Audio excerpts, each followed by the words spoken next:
So hear me out, right? Imagine you spend how many months is the how many months is the off season for the NCAA? It's about 6 months, right? 6-7 months. Let's see, with February, no February, March, April, May, June, July, August. For a lot of teams, it was September was the 8th month. Yeah.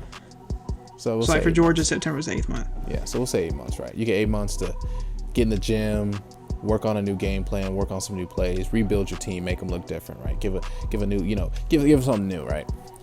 Now imagine you think you've done all this preparing for your team. You think your team's gonna be dangerous. All the scrimmage and all that hard work, all that sweat, all that working out. You guys get And on the field. let alone you've been working on this week one opponent. You've been working on this week one opponent a month at least for 8 months. You've been thinking about this game, and you get on the field, right? And your opponent's first pass against you is an 81-yard touchdown where they just completely dust the defense. What do you do in that situation, right?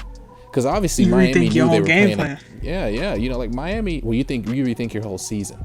Like Miami, obviously, they knew they were going against a top 10 ranked team in the nation. So you would think they would do whatever they could to be prepared for this game. How do I say they weren't respectfully? Is it 35-0 at halftime? Is it 35-0 entering the fourth quarter? Is it Desmond Ridder looking dangerous? Is it the Alabama transfer looking dangerous? I mean, is it their quarterback going 9 for 28 for 109 yards? Oh my goodness. These are actual questions. I mean, don't get me wrong. We know Cincinnati. We're Georgia fans, by the way. So yes, it's good to see you guys. We've seen Cincinnati. Again. We've seen Cincinnati. We've seen Cincinnati, and we were the last team to see them before Miami. Yeah, we were the last team to beat them. All right, I'm just kidding. GG's though, that was a crazy game. It was a definitely great game. It actually had me like turn the game off. Like I actually turned that game off, and then I came back after it was like we were actually doing something, which is weird because, fun fact, we had 7 sacks in that game, and it just didn't feel like we played that level of dominance. You know what I was working during that game. I watched it at work. It was crazy. I was watching it till Cincinnati. Look, I rage quit and didn't want to watch it anymore. It was I'll just tell crazy. you one thing, man. I mean, let me tell you something about Cincinnati, man. All right, a lot of guys, are on their heads because you know how we are about these teams and these American Conference and UCF. Every team has done their fair share of like, okay, we're not taking you serious, But Cincinnati is one of those teams that I feel like they get a little bit more leverage because we've seen them compete with Georgia. Never mind it being a lot of C team or what. It's still Georgia and they competed well. I saw a Cincinnati fan say Georgia beating Clemson shows pretty much how good Cincinnati is. I don't agree with that. That's the same. I don't agree with that. Because that's not fully healthy. Even that Georgia team was injured, but it was missing a lot of players. But that bowl game, that's a lot of talent we don't have. I think it was mainly the defense too. The reason I don't agree with that, them saying that they said they could beat Clemson, is that they basically said that? They said that game makes it seem like Cincinnati they're real. Because how well they did against Georgia, and Georgia beat Clemson. The only way you could say that is against Clemson's defense. Yeah. That offense of Clemson's lost so much talent to the draft that everyone that is playing at the skill positions, I guess you say, they didn't play like the starters did last year, if that makes sense. They weren't starters last year. I guess I could just say that. They weren't starting last year. And Justin Ross, I think, is the only person in that team, other than like DJ, that has like actual experience in games, actual experience. So I mean, yes, Clemson's a good team. I just don't think Cincinnati is. You can't really say that if you're Cincinnati. Yeah, so I'm basically trying to say it. Yeah, I mean, I definitely wouldn't look at it that way. I mean, I guess that is a good way to slightly compare your team. I mean, don't forget, we still played head to head, and eventually the same thing that happens to most teams that play these like top teams, even when they're good, they're super good, is they run out of that depth, and eventually the other team comes from behind, and they pull it out. And Georgia's come from behind was smaller and it took longer, but I mean, it's one of those things that's going to happen. And you know, we were looking at recruiting before this. I mean, when it comes to the American Conference, no one's doing it like Cincinnati. You know, number 1, number 2, number 3 recruiting class in this conference every year. They're going to run this division, this conference, for the longest of time. I really think they could benefit. This is one of the teams I really think could benefit by moving to a bigger conference, like, I don't know, the Big Ten. Who knows? You know, it makes sense to me. I feel like they could do good in the Big Ten. I think they could do good in the Big Ten. It would improve their recruiting a lot. They're already a top 10 team. The problem is they're in the American. So the playoff community is not going to take them serious because they don't play teams that make the playoff committee go, okay, we need to put them in the playoff. Now, that game against Georgia, that's going to give them a little boost on their resume this year, but also they play Notre Dame this year, and that's one game me and you were talking about. That's going to be an interesting game because Notre Dame is pretty good. They look good in their game this week, you know. Sloan looks like a perfect. Sloan looks like he could be better than Ian Book. Like he'll be more dynamic with the offense than Ian Book. So that game, that's Cincinnati's pretty much only game. Maybe UCF, but are we taking UCF serious? Are we, you know, is that a real team anymore? Are they still national champion? Are they still national championship qualifiers? You know, these guys won a championship in 2017. You know what I'm saying? So maybe that's a pretty important win, I think. But it's like, look, I'm gonna be real with you. There's not many opportunities for Cincinnati to show the playoff committee like, yo, we deserve to be here. We it's like Clemson. Like, a lot of people are overreacting on the Clemson loss to Georgia, but they're saying this, and this makes sense. They say Clemson's in trouble because they know they don't have any more ranked opponents on their schedule. North Carolina lost. Miami sucks. So Clemson no longer has a game on their schedule that's really going to say, hey, we scored 3 points against, you know, C-Team offense Georgia, but we were able to go undefeated in the ACC. That's not impressive. That's why SEC teams get favored to make the playoffs, because they have those important wins. That's why Notre Dame got in the playoff last year over Texas A&M, because Notre Dame had that win over Clemson. Who would Texas A&M beat? That's like making me say, let's get these guys in the playoffs. And that's where Cincinnati is, and that's what they're going to continue struggling with, that as long as they play in the American Conference. I mean, you got Notre Dame on the schedule, so that'll help you out a lot this year. I mean, next year they got. I'm only seeing a few teams, but you gotta. That's one problem with Cincinnati. I feel like it's them being in the American Conference. Their schedule's a bit easy. Now, don't get me wrong. I'm not saying they're a bad team, because I know they're not a bad team. I know these guys are dangerous. Their defensive front, their defensive backs, probably one of the some of the best. They probably got the best defensive back in the nation besides Derek Stingley. Okay, I've been forgetting about him, but you know, Sauce Gardner, Ahmad Gardner. I had my eyes on this guy for a long time. The guy's a dog. He's a beast. Excellent man coverage. Can lock a guy down. He didn't play against Georgia, so that's a fun fact, and I think that benefited Pickens a bit. But what were you gonna say? I'm gonna get to the game real quick, and I'm just gonna say what I have to say about this game. Cincinnati, like we just said, looks like they can compete with some of the big dogs. Yeah. 100%. Granted, they are in the American Conference, and they did just play Miami of Ohio. We can't, we're going to cover a game in a second right after this one. It's going to be Ole Miss Louisville, and you'll hear me mention that. You can't really judge teams off week one. We've said it before. We'll say it again. Just because, you know, like Miami's ranked. They were ranked, 14? Playing Bama? Yeah. That Miami does not deserve to be ranked 14. But now you go, like, everybody's like, well, they were ranked 14. And Miami, let's say Miami finishes 6-6. Then you'll be like, Alabama had it easy week one. But come week one, you were saying this is a good opponent for them. That's why you can't judge everything off week one. So we don't know how good Miami of Ohio is. But granted, they still beat Miami of Ohio 49-14. And looking at this game, the defense played as good as it has played last year. Cornerbacks was there. Still be in shape. Yep.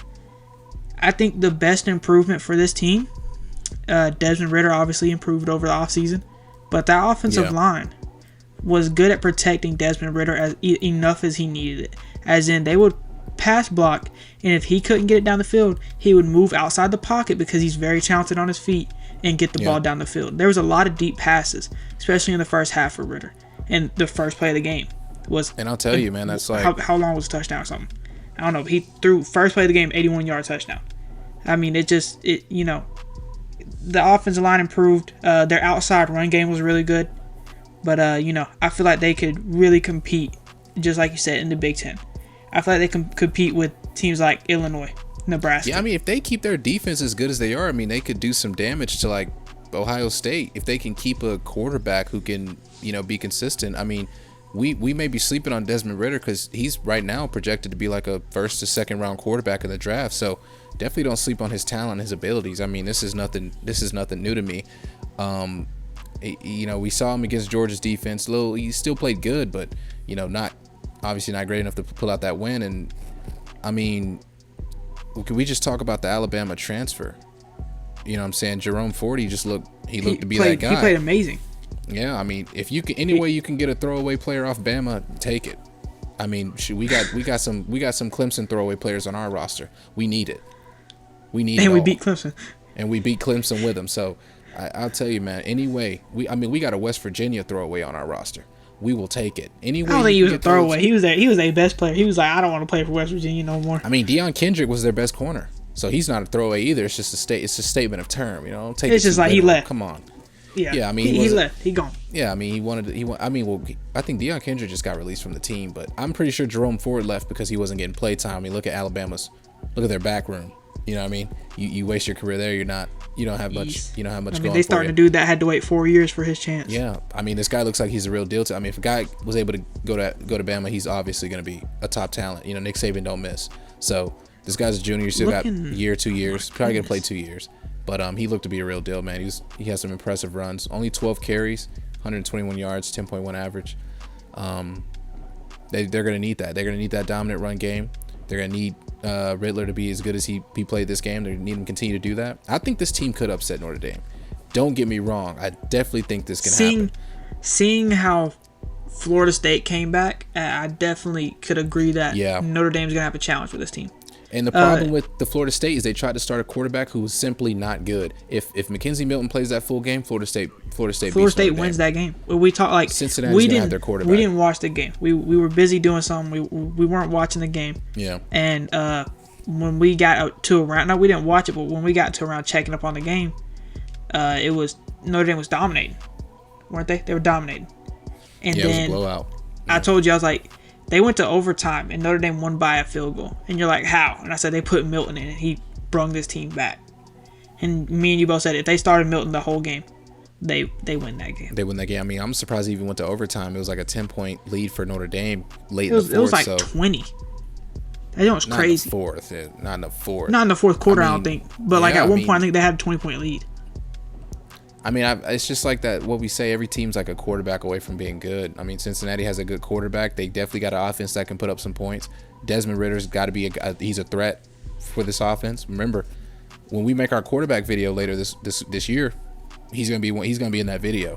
We're gonna have to put him in there with those guys. But one thing I'll tell you is that we got to give some shout out to Mike, their offensive coordinator, because I mean he was dialing it up. I mean, Miami really had no answer for their offense, and Miami's not like a powerhouse. You don't expect them to be really good. And consider this now: Cincinnati's a top 10 team in football. They were 8, they're 7 now, but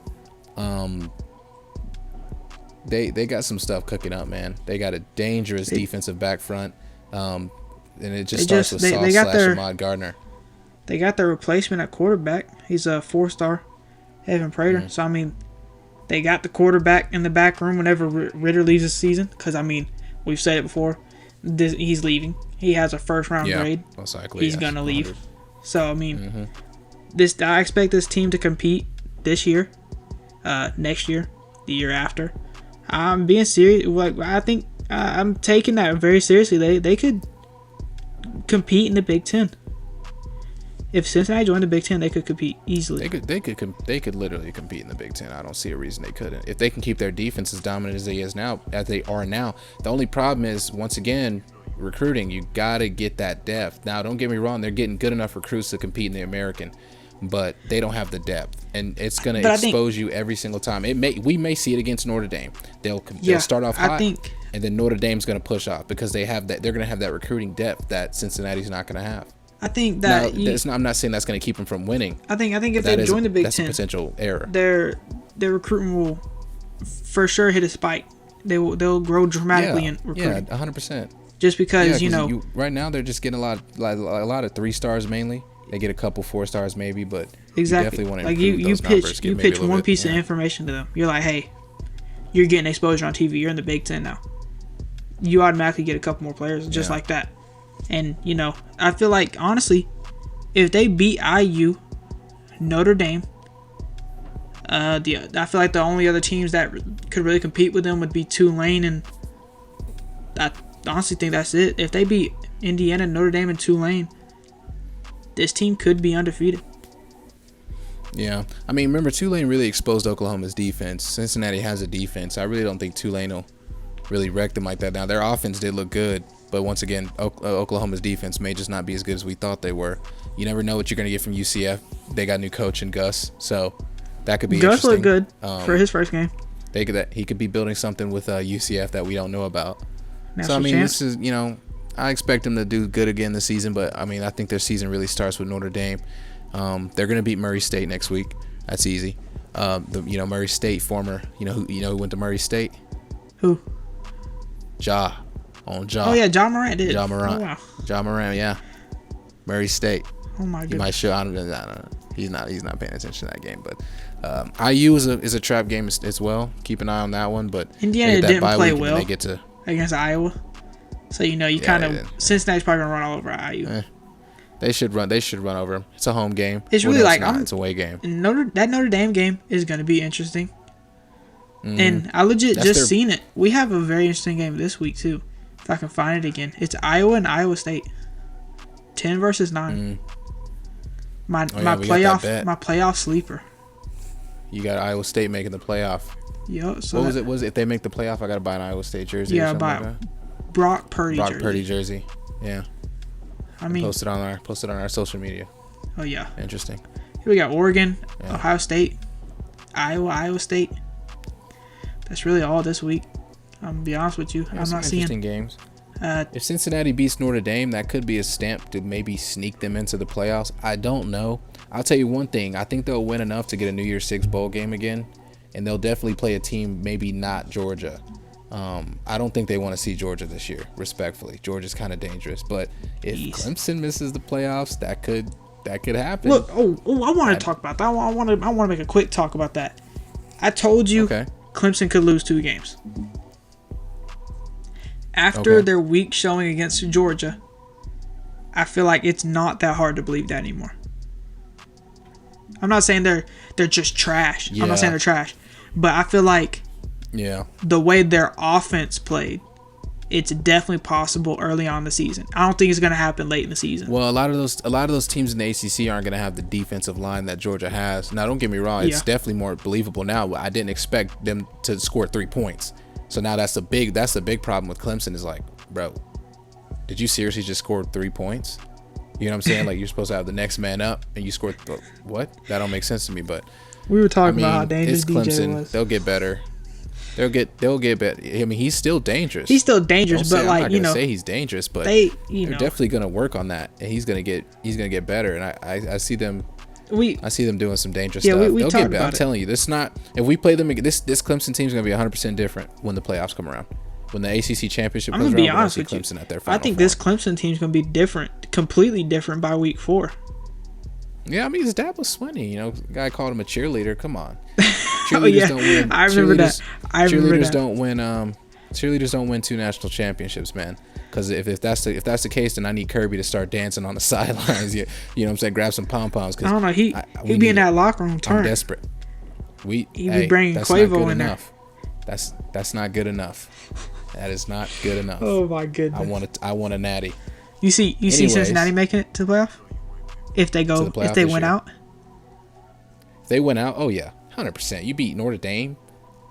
Tulane may be a little interesting. UCF may be a little tasty. Indiana, that's a pretty decent, I guess, win. American Championship, they gotta put them in. Nah. Like you run into the problem of is their schedule strong enough? And number 8, Notre Dame is good. If they played another team has more, if another team has more impressive wins, they're gonna put them over Cincinnati. Anyway. Let's say, okay, look, let's say it's just gonna happen. Let's say you have Bama at 1, obviously. Okay. You have Ohio State at 2. Okay. Oklahoma at 3. Right. You have an undefeated Georgia who just barely lost to Alabama in the conference championship, and you have undefeated Cincinnati. You put Georgia in. Okay. You put Georgia in. Okay. They got to win over Clemson. I don't disagree Clemson with you. 3 points. I'm just saying. They held Clemson to 3 points, which this also means they have a. If we're talking about Georgia, this also means they have a win over Florida. Yeah. They got to win over Auburn, other SEC teams, and you say we barely lose to Bama? Come on. We always barely lose to Bama. You're correct. We always barely lose to Bama. Last year was a little exception, but it was a good game. But I think the main thing that's going to get Georgia in there is, once again, we beat Clemson, we beat Auburn, we beat Florida. I think sometimes people don't realize this. Championship. And it's whenever you play a team like Notre Dame is playing Cincinnati this year, you want a Notre Dame to be undefeated when you play them, and you want them to win out after you beat them. Because that opponent looks stronger than when you played them. Just because, like, let's see, Georgia wants Clemson to win out. Because if Clemson wins out, they're going to be like, no other team could stop Clemson except for Georgia. You know what I'm saying? Yeah. So it makes your team look stronger. So I'm telling you, Cincinnati fans, you want to beat Indiana, Notre Dame, Tulane, and UCF, but you want them to win every other game. So I'm sorry, but you got to root for these teams. I'm so sorry about it. But you have to. It's nearly impossible for Indiana to win every other game because I feel like I think they got to play Ohio State. But let me just check real quick. Let me check Indiana's schedule just to see if it's even possible. Because Notre Dame, it's 100% possible. But let's see. They got to play Idaho, Indiana's, Penn State, Ohio State. Yeah, I'm sorry. Indiana's not winning out. They're not. They're not. I mean, weren't they ranked? They were a pretty decent team last year, right? They were pretty decent. Yeah, they had a good defense, and then they started out against Iowa, and just Penix was so good last year, and then he just threw 2 interceptions for pick sixes to the same guy. So big drop off. I'll tell you what, Cincinnati, you could always be North Carolina or Vanderbilt, I guess. Yeah, you could be Vanderbilt. Yeah. You could be Vanderbilt. You guys definitely got some stuff cooking up, but they're in that same situation UCF was in. I mean, UCF was an undefeated team 2 years in a row. They won like 3 straight games and didn't make the playoffs. So no one cares about your record. Who have you beat? And that's what Cincinnati's got to look at. You want to stay in the American Conference, then you got to schedule top-tier teams, some SEC teams, some Big Ten teams, big teams, ranked teams, good teams. Thank you guys for being a junkie. Subscribe today. And you were about to say something. Go ahead and say it. I don't want to. I was about to say. I was like, I'm looking at their future non-conference opponents, and the toughest in quotes team other than Indiana and Notre Dame is Nebraska. So you gotta do better in that department. To be honest with you. Yeah. But yeah, hey. We need to subscribe to be a junkie. Leave some feedback. We encourage it. Good luck to Cincinnati, man. I'm definitely keeping an eye on them because I'm keeping an eye on that guy. I want to see him black and yellow. Ahmad Gardner, especially with Joe Hayden leaving, we're looking at him. I'm watching him. We know. I'm doing some early recruiting, all right? We need him. Sauce Gardner. You act like a scout for that team. Anyways. I should be. It's been the Sports Junkie Podcast. Become a junkie today and subscribe. Please like or dislike. Feedback is always appreciated. Please leave a comment. Let us know if you think Cincinnati can make it to the playoffs if they win out. And like that same scenario, if Georgia barely loses to Bama but wins out and y'all go undefeated, who makes it to the playoff? Who knows? But hey, leave feedback. We very much appreciate it. It's been your boy Cam. Kid. And we out.